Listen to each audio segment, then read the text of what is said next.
Good morning. I'm here today to speak to you about the Reverend Dr. Martin Luther King Jr. as we are approaching the 31st annual Martin Luther King Jr. Day celebration. Martin Luther King Jr. is a name that is universally known and one that instills images of a bold leader across the globe, but a name can only depict so much of what was the immense body of work that Dr. King stood for, and what those inspired continue to stand for today. Martin Luther King Jr. was a man whose captivating integrity, burning passion, and unwavering devotion to his cause launched forward what is perhaps one of the greatest demonstrations for equal rights documented in U.S. history. At the March on Washington alone, in August of 1963, there were an estimated 250,000 people who gathered in the nation's capital to hear Dr. King's incomparable I Have a Dream speech.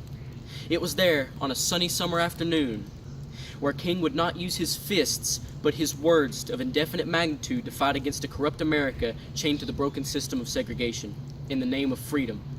Because this was not and is not a fight for one exclusive group of people or ideas. This is a fight for freedom of all peoples. A fight not to breed fear, hate, or to demoralize, but to make clear the misunderstandings and grievances of everybody and to give a voice to those with not which the ability to make themselves heard.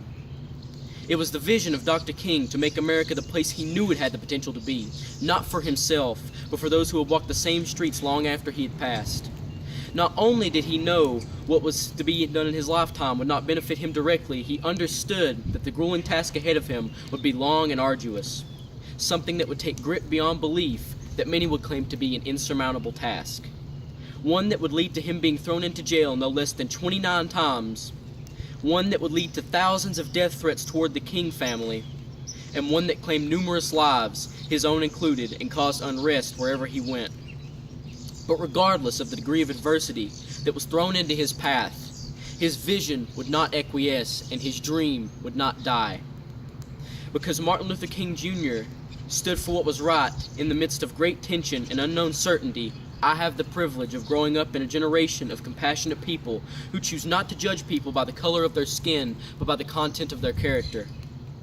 Because Martin Luther King Jr. had a dream, I have the opportunity to say that I think my generation has the opportunity to cast out misguided fear, hate, and bigotry, and in turn gain open-mindedness, acceptance, and love for their fellow man.